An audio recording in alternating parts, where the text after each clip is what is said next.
Fils de Dieu, Jésus, Fils de Dieu, est rempli. Nous bénissons le puissant nom de l'Éternel notre Dieu qui nous a rassemblés ce matin. Bien-aimés, c'est une grâce d'écouter la parole de Dieu.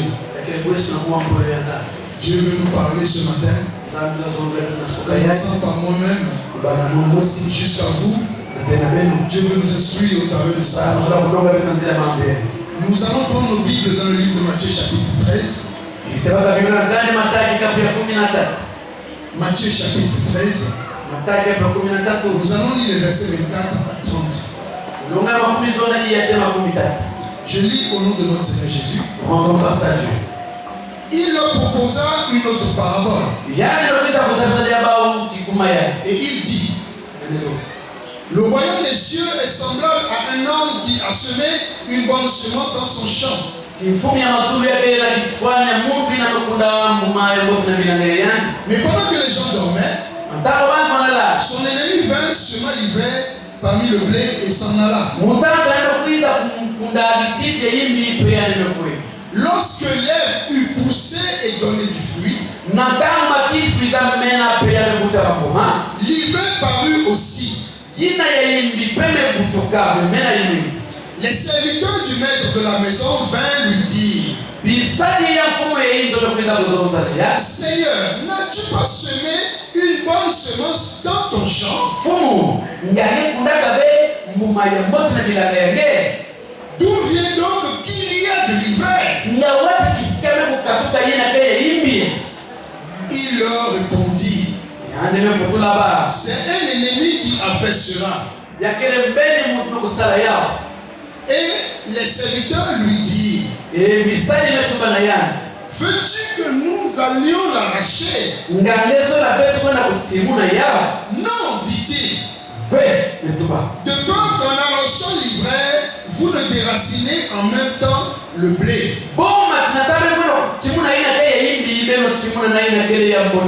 Laissez croître l'un et l'autre jusqu'à la moisson.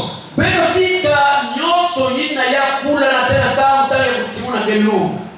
l'époque de la moisson, je dirai au moissonneur: arrachez d'abord l'ivraie et liez-le en gerbe pour la brûler.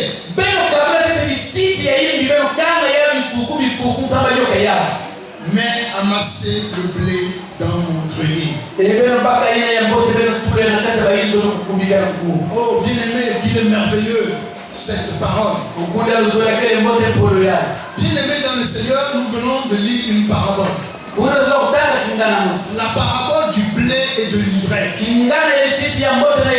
Vous savez, le Seigneur de son vivant, lorsqu'il marchait avec les disciples, il enseignait, bien-aimé, beaucoup de fois.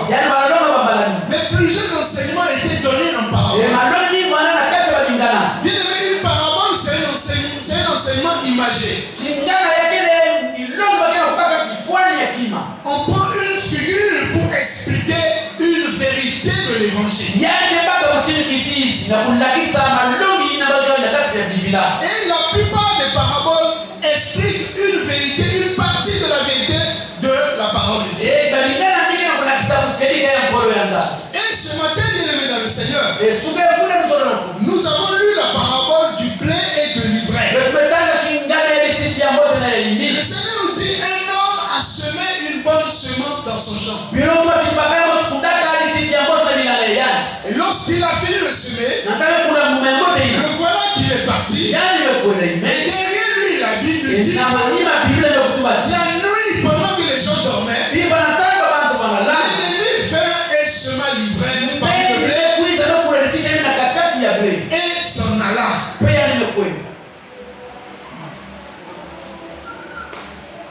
Qui est cet homme qui a semé une bonne semence dans son champ? La Bible elle-même nous explique ces choses. Nous allons tourner notre page et nous allons prendre le verset 36 à 43. Matthieu chapitre 13, verset 36 à 43. Je lis au nom de notre Seigneur Jésus. Alors il renvoya la foule et entra dans la maison. Ses disciples s'approchaient de lui et dirent: explique-nous la parabole de l'ivraie du champ.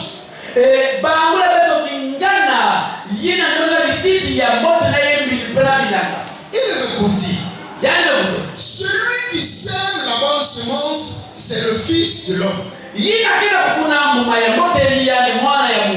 Le champ, c'est le monde. La bonne semence, ce sont les fils du royaume. L'ivraie, ce sont les fils du malin. L'ennemi qui l'a semé, c'est le diable. La moisson, c'est la fin du monde. Les moissonneurs, ce sont les anges. Or, quand on arrache l'ivraie et qu'on la jette au feu, il en sera de même à la fin du monde. Le Fils de l'homme enverra ses anges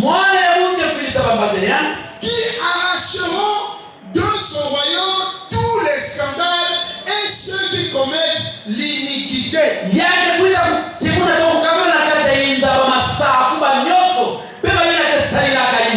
Et ils jetteront dans la fournaise ardente où il y aura des pleurs et des grincements dedans.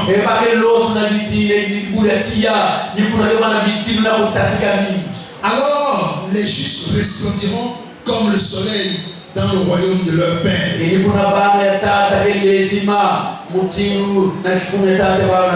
Que celui qui a des oreilles pour m'entendre, entende. Bien-aimé dans le Seigneur, voilà une parabole qui va nous expliquer une vérité de l'évangile. La Bible dit que le Fils de l'homme a semé une bonne semence dans son champ. Il dit dans la parole que la bonne semence, c'est les fils et les filles du royaume. La bonne semence, c'est tous ceux-là qui ont donné leur vie à Jésus-Christ. La bonne semence, c'est tous ceux-là qui ont fait l'expérience de la nouvelle naissance.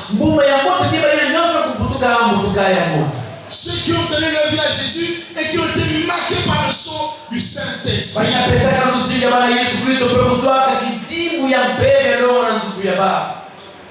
Bien-aimé, dans le livre d'Ésaïe chapitre 4, le verset 2, la Bible nous dit ceci. Ésaïe chapitre 4, verset 2. Ce matin, nous allons lire beaucoup de passages. Parce que moi, j'aime lorsque nous enseignons la parole de Dieu, que nous lisons les Écritures, pour que ceux qui prennent des notes vérifient ce que nous enseignons. La Bible dit ceci. En ce temps-là, la chair de l'Éternel aura de la magnificence et de la gloire. Et le fruit du pays aura de l'éclat et de la beauté. Bien-aimé, ici, Esaïe, avant l'avènement du Seigneur, avait prophétisé sur ça. Sur les hommes et les femmes qui devaient recevoir la semence de la parole de Dieu, bien-aimé, et qui devaient donner leur vie au Seigneur Jésus.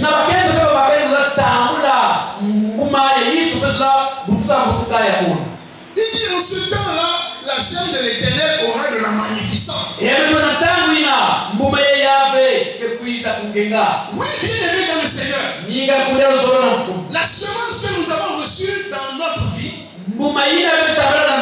c'est une semence incorruptible. C'est une semence qui a fait de nous des Dieu. Et le Seigneur a semé cette semence dans le monde. Nous allons apporter un petit éclaircissement concernant cet enseignement. Parce que le monde a beaucoup de définitions dans la Bible. Et si on ne remet pas la définition dans le contexte, on risque d'expliquer autre chose à la place d'une autre chose. Dans la Bible, nous avons plusieurs définitions du mot monde. Premièrement, le monde signifie dans la Bible tout l'univers créé par Dieu.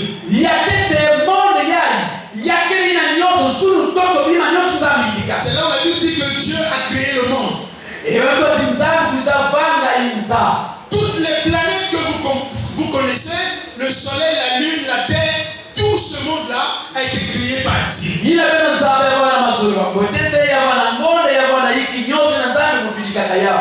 Dans la Bible, il y a encore une autre définition pour le moment. Le monde, c'est la terre habitée des hommes. Et tous les hommes y habitent. C'est ce sens-là que prend le mot monde dans le passage que nous avons lu tout à l'heure.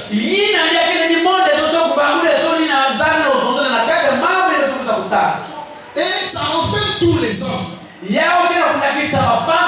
C'est pourquoi la Bible dit Dieu a tant aimé le monde. Il a donné son Fils unique. Afin que quiconque croit en lui ne périsse point, mais obtient la vie éternelle. Bien aimé, il y a une autre explication du mot monde dans la Bible, qui fait la troisième. C'est l'ensemble des systèmes conçus par Satan et bien aimé qui conduit un certain nombre de personnes.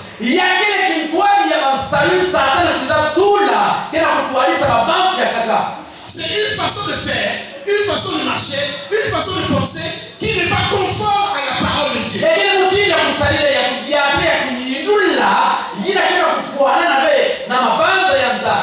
Dans cette explication du monde, bien aimé, tous les coups sont permis.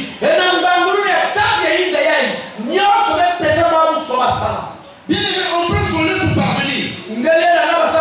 Tu peux tuer ton frère pour parvenir.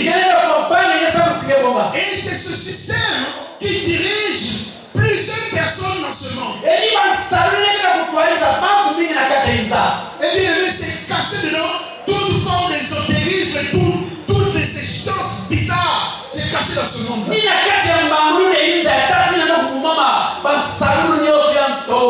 Mais c'est pas ce monde-là qui fait l'objet de notre enseignement ce matin. Le monde qui fait l'objet de notre enseignement ce matin, c'est l'ensemble des hommes qui habitent la surface de la terre. Et Jésus nous dit ici qu'il a semé une bonne semence dans son champ, c'est-à-dire le monde. Parce que certaines personnes ont tendance à croire que quand il parle du champ, il parle de l'église. Non, c'est dans le monde.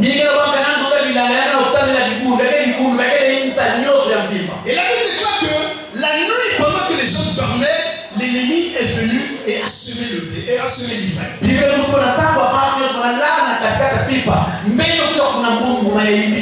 C'est pourquoi vous allez remarquer que si le monde des ténèbres avance sur cette terre, c'est parce que les enfants de Dieu ont baissé les mains dans la prière. C'est que l'assouplissement, le sommeil a gagné les enfants de Dieu. Il y a des gens qui s'insurgent de voir les faux pasteurs, les faux docteurs, voir le monde évoluer parce qu'ils se disent pourquoi ces choses se passent.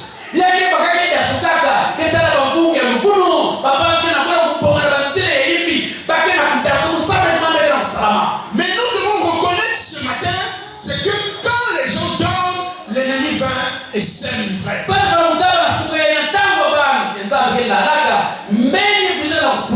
C'est pourquoi le Seigneur nous avait dit veillez et priez afin de ne point tomber dans la tentation.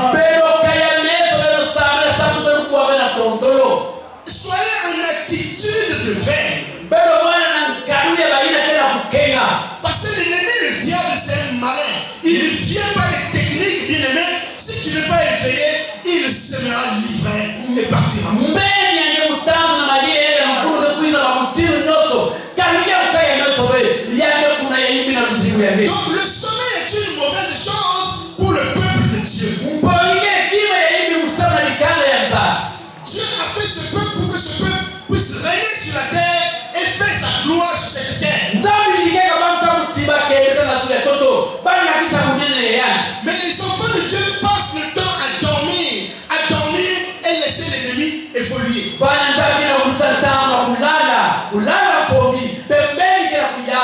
C'est pourquoi peuple de Dieu, toi qui es endormi, toi qui es dans le sommeil, réveille-toi de ton sommeil et donne gloire à ton Dieu. Alléluia. Mais comment les serviteurs se sont rendus compte de la supercherie?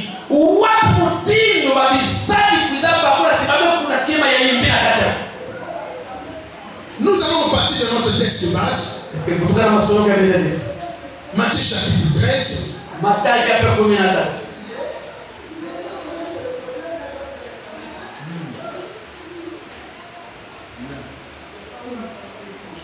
À partir du verset 26, ça dit ceci. Lorsque l'herbe eut poussé et donné du fruit, l'ivraie parut aussi. Les serviteurs du maître de la maison vinrent lui dire: Seigneur, n'as-tu pas semé une bonne semence dans ton champ? D'où vient donc qu'il y a de l'ivraie? À quel moment les serviteurs de la maison du maître ont remarqué que l'ivraie est parmi le blé?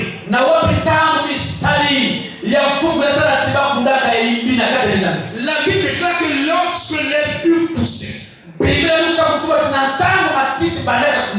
lorsque l'herbe a donné des fruits, là on a distingué clairement qu'il y a l'ivraie parmi le blé.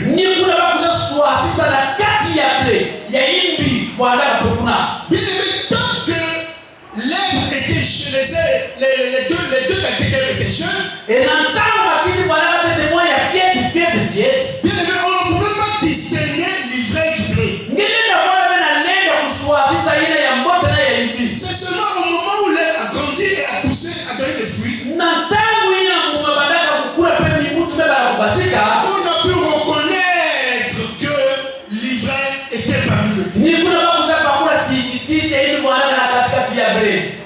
Alléluia. Les serviteurs du maître de la maison disent, ils ont regardé le champ, ils ont vu le blé pousser, ils ont regardé encore, ils ont dit, ah, mais ça, on dirait c'est le blé, mais on dirait c'est l'ivraie. Mais quand ils se sont approchés, mais ils ont réalisé que ce n'était pas seulement le blé, il y a aussi de l'ivraie parmi le blé. Et bien aimé dans le Seigneur, nous avons dit ici que l'ivraie, ce sont les serviteurs du diable.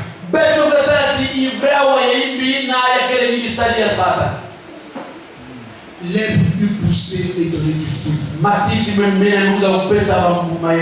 Lorsque les enfants de Dieu ont grandi et portent des fruits, bien aimé, l'enfant de Dieu doit grandir et porter des fruits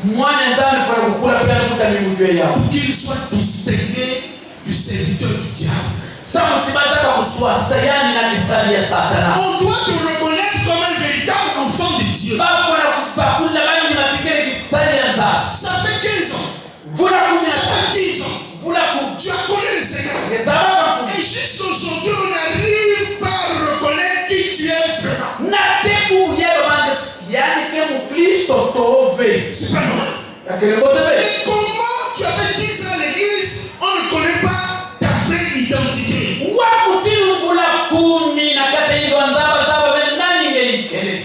C'est pourquoi l'auteur de l'Hébreu, le livre de l'Hébreu, Hébreu chapitre 5, verset 11 à 14, l'auteur de ce passage s'est insurgé de ce que les enfants de Dieu étaient restés des années des enfants. Hébreu chapitre 5, verset 11 à 14. Nous avons beaucoup à dire là-dessus. Des choses difficiles à expliquer.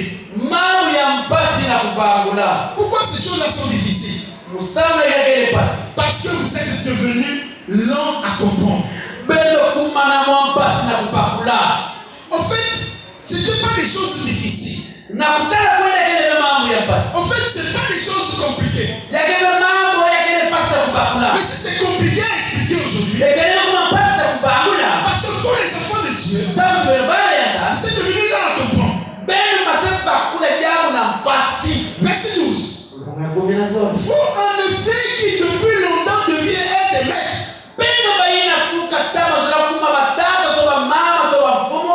Vous avez encore besoin qu'on vous enseigne les premiers rudiments des oracles de Dieu. Vous en êtes venus à avoir besoin du lait et de la nourriture solide.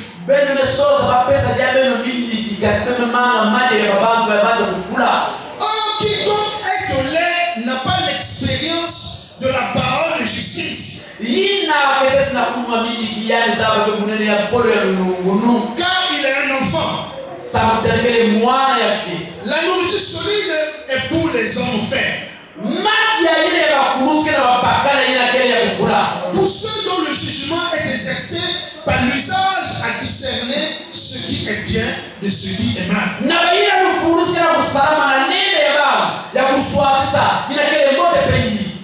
Bien-aimé dans le Seigneur, tant que tu es resté enfant, on ne peut pas connaître ta vraie position. On peut te confondre à l'ivraie. Parce que le but du diable, c'était ça. Alléluia. Alléluia. Mais l'enfant de Dieu doit porter des fruits. L'enfant de Dieu doit porter du fruit. Lorsque nous lisons Galates chapitre 5 verset 22, la Bible dit mais le fruit de l'esprit, c'est l'amour, c'est la joie. Mais aujourd'hui, on voit les enfants de Dieu qui ne s'aiment plus. Il y a des choses qui définissent qui aiment les enfants de Dieu. Toi, tu es enfant de Dieu. On remarque à toi seulement de l'anxiété. Tu n'es jamais content. Bien aimé, si tu n'es jamais content, c'est que tu n'as pas la semence de Christ. Or, celui qui a la semence de Christ, celui que Jésus a semé dans le monde, il porte des fruits. Bien aimé, c'est un homme de paix. C'est pas un homme litigieux. Comme on voit aujourd'hui, dans certaines maisons, les couples chrétiens, qui se déchirent tout le temps. Ils n'ont jamais passé une semaine sans bagarre. Bien aimé, revois ta marche. Est-ce que réellement tu es un enfant de Dieu? Est-ce que réellement tu es une semence de Jésus? Si tu es semence de Jésus, tu vas porter les fruits. Alléluia. Amen. Le fruit de l'esprit, c'est aussi la patience. Un enfant de Dieu est patient. Un enfant de Dieu ne s'agite pas. Bien aimé, il a aussi la bonté en lui. La qualité de ce qui est bon. Qualité morale qui porte à faire du bien. Un enfant de Dieu ne fait pas du mal aux autres. Mais de plus en plus aujourd'hui, il n'y a plus ces qualités dans nos églises. Bien aimé, nous devons nous mirer au travers de cette parole. Définir qui nous sommes. Si tu es, bien aimé, le blé ou l'ivraie, je prie pour toi que tu sois le blé. La bénignité, bien aimé, c'est la qualité d'une personne qui est bienveillante. La qualité d'une personne qui a la douceur. La fidélité, la douceur, la tempérance. Ces qualités-là, les enfants de Dieu doivent la faire. Mais c'est parce que c'est en ça qu'on reconnaît donc qu'ils sont les enfants de Dieu. Et toi, enfant de Dieu, qui tu es aujourd'hui, est-ce que tu portes ces qualités-là? Est-ce que ton esprit donne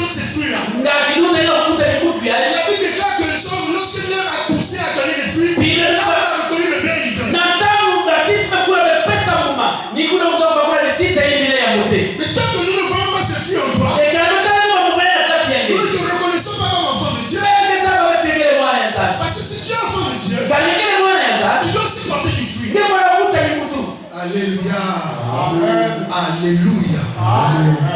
Mais bien aimé dans le Seigneur. Le Seigneur a dit que c'est l'ennemi qui a fait cela.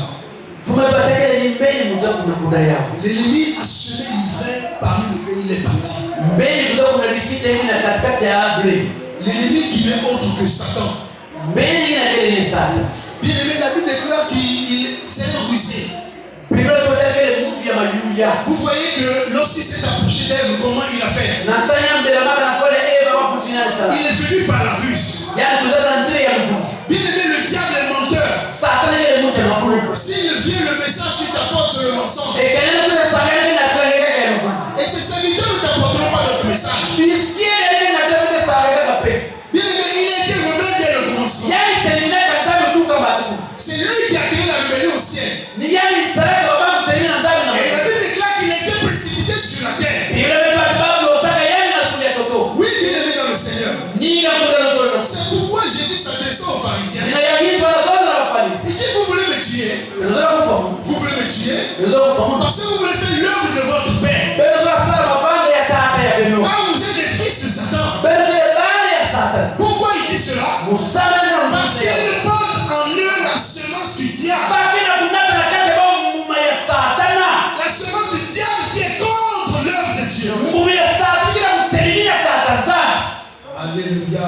Amen. Bien aimé, les serviteurs du diable sont livrés semés dans le champ. Et bien aimé, pour comprendre cela, nous allons faire la comparaison entre l'ivraie et le blé. Parce que, bien aimé, c'est deux plantes qui se ressemblent très très fort. Le blé donne des fruits pour nourrir les hommes. C'est comme le véritable enfant de Dieu qui a reçu, qui est une semence de Dieu. Lui aussi, il produit du fruit. Et la Bible déclare que ses fruits demeurent. Mais l'ivraie, bien aimé aussi, bien dans le Seigneur, produit des grains. Et c'est des grains vénéneux. Autrement dit, ça tue. C'est pourquoi, bien aimé dans le Seigneur, les serviteurs du diable qui ont pris l'habit des enfants de Dieu. Parce que la pensée du diable, c'est mettre dans le monde ses serviteurs à lui qui ressemblent aux serviteurs de Dieu, mais qui portent en eux la semence de la mort.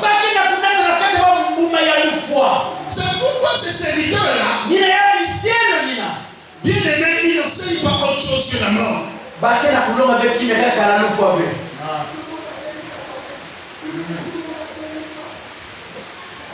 2 Corinthiens chapitre 11, verset 13 à 14.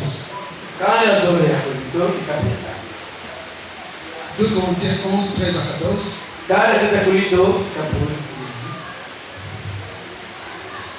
Je lis au nom de notre Seigneur Jésus.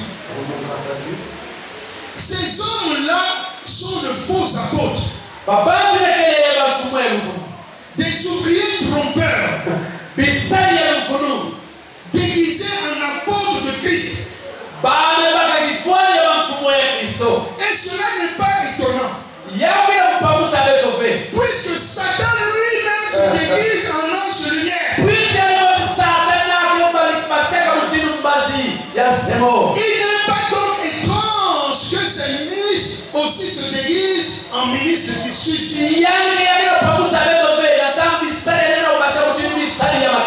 Leur fin sera selon leurs œuvres. Bien aimé, la Bible dit que ces hommes sont de faux apôtres. Puisque le maître Satan lui-même se déguise en ange de lumière. Le but de Satan, c'est de sommer le trouble dans la vie des enfants de Dieu. Les enfants de Dieu, ceux qui ne sont pas matures, pour être troublés par ces gens, les serviteurs de Dieu. Parce que l'ivraie a une qualité. Ses racines attirent beaucoup, bien aimé les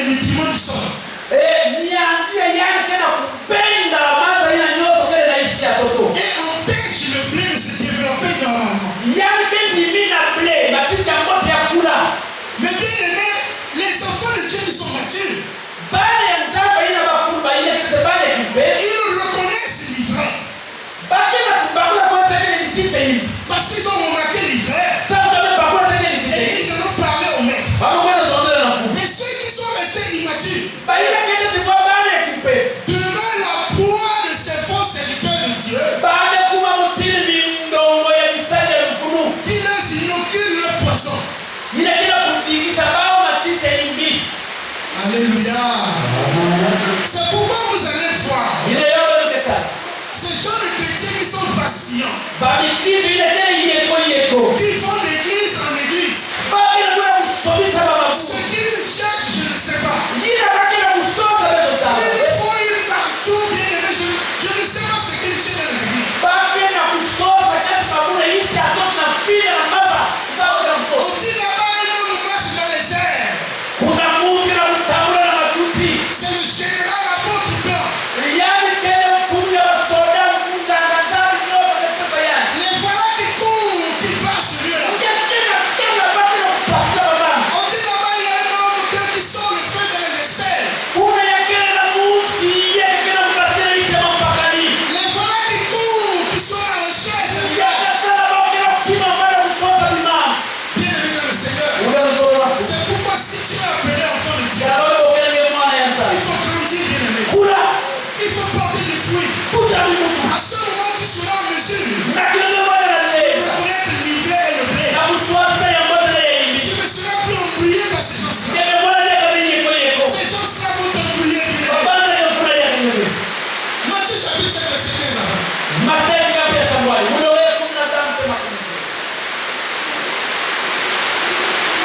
Matthieu 7, verset 15 avant. 7, plutôt, pardon, 7. Le Seigneur Jésus, depuis le début, a dit à ses disciples, parce qu'il connaît le univers, tu as dit ceci, gardez-vous des faux prophètes. Ils viennent à vous en vêtements de brebis, mais en dedans, ce sont des loups ravisseurs. Bien-aimés, ils sont nombreux aujourd'hui. Vous les reconnaîtrez à leurs fruits. Le fruit sort toujours, bien-aimés. C'est pourquoi l'enfant de Dieu doit porter des fruits. Quand il donne le raisin sur les épines, ou les figues sur les charbons, tout bon arbre porte de bons fruits. Mais les mauvais arbres portent de mauvais fruits. Bien-aimés dans le Seigneur, la Bible déclare que c'est le fruit qu'on le reconnaît. Et un vrai enfant de Dieu, celui qui atteint la maturité, il a le discernement de les reconnaître. Bien-aimés, ils sont nombreux dans nos vies aujourd'hui. Et bien-aimés, vous les voyez avec les Bibles. Si c'est même les églises là où les gens sont remplis, là beaucoup de gens n'ont pas reçu l'amour de la vérité. Ils se perdent dans cette église-là.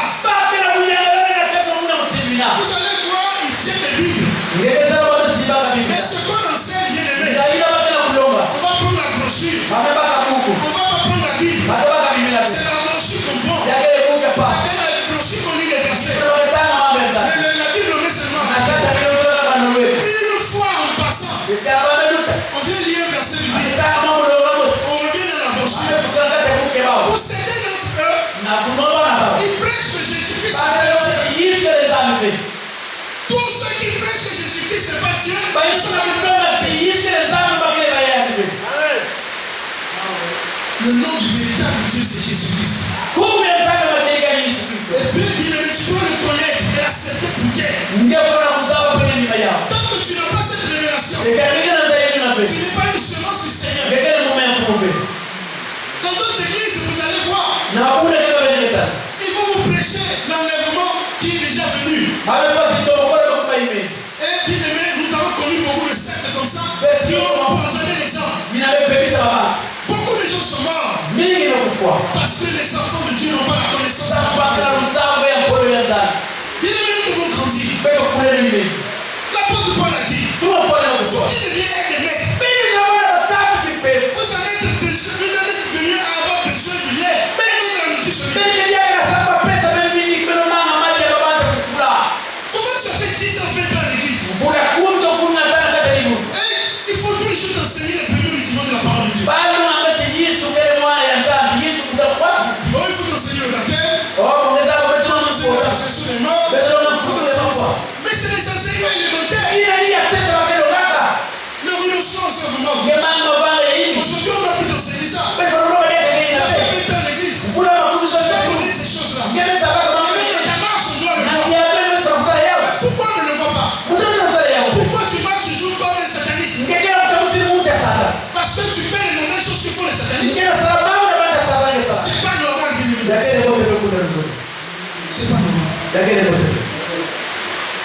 L'ennemi va et sera livré.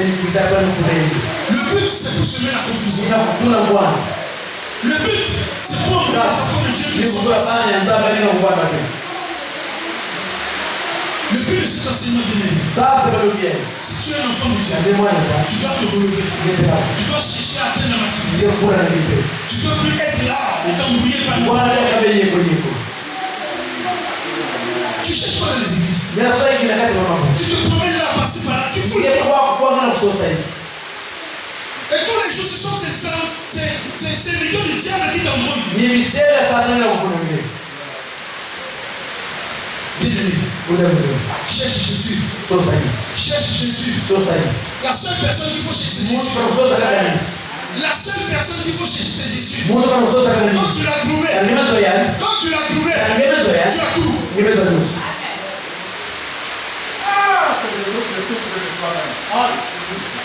Quand tu as trouvé Jésus, bien-aimé, il a comblé toute ta vie. Tu ne vas plus chercher quelque chose. Tu ne vas plus chercher quelque chose. Paul, lorsqu'il voulait quitter Éphèse, il rassembla tous les anciens et leur avait dit ces choses. Il dit, je sais qu'après mon départ, il s'introduira parmi vous les mots. Bien-aimé, Paul a raison. Aujourd'hui, même dans nos églises, c'est là qui se sont introduits. Ils viennent en apparence. Ils font comme les enfants de Dieu. Bien-aimé, quand ils sont à l'église, en tout cas, c'est les vrais enfants de Dieu. Oui, c'est ça le jeu de livret. Parce que le livret, comme il ressemble au blé, il se cache dans cette posture. Il fait ses mauvaises choses. Qui es-tu toi? Tu es blé ou bien tu es livret? Parce que si tu es le blé, tu portes du fruit qui va nourrir les gens. Mais si tu es livret, tu es un poisson. C'est pourquoi, bien-aimé, les enfants de Dieu sont invités à se lever dans la prière. Bien-aimé, si tu dors, réveille-toi. Il y a plusieurs jours où tu as fui votre église. Tu ne vas plus à l'église. Pourquoi? Bien-aimé, on ne va pas à l'église. Relève-toi. Mets-toi dans la prière. Pour que le royaume de Satan n'avance pas. Parce que quand nous dormons, l'ennemi viendra se semer. Bien-aimé dans le Seigneur. Quelqu'un va me poser la question ce matin. Mais quand on remarque l'hiver, qu'est-ce qu'il faut faire? La même question a été posée au Seigneur. La réponse du Seigneur est ceci. Laissez croître ensemble. Parce que bien-aimé, l'hiver et le blé se ressemblent tellement que si tu ne fais pas attention, tu peux déraciner le blé. Mais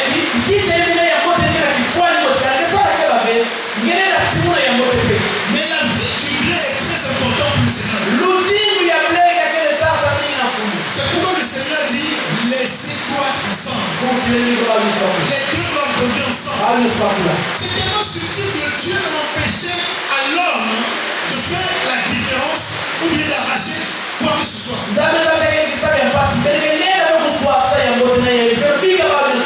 C'est pourquoi il a dit à l'avènement du Fils de l'homme, il va envoyer ses hommes. C'est plus toi et moi. C'est pas toi et moi qui va procéder à cette distinction. C'est les anges qui vont le faire. Mais toi, si tu grandis, tu as la mais là, l'avènement du Seigneur, les anges vont mettre la différence entre le blé et le vin. Et ces serviteurs de Satan, la Bible déclare qu'ils finiront en enfer. Là où il y a le délaissement dedans. Oui, bien-aimé dans le Seigneur. Ne t'en fais pas. Aujourd'hui, tu les vois. Ils s'agitent. Et parfois, c'est l'étonne même. Mais sache que le fait parce que le Seigneur vous dit c'est pourquoi toi aussi, tu dois te relever dans la et attendre le retour du Seigneur. Que Dieu vous bénisse.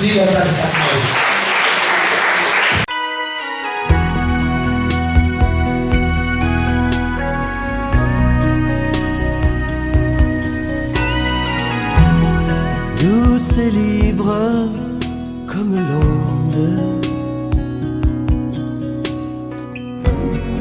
Mon blessure et mon fardeau.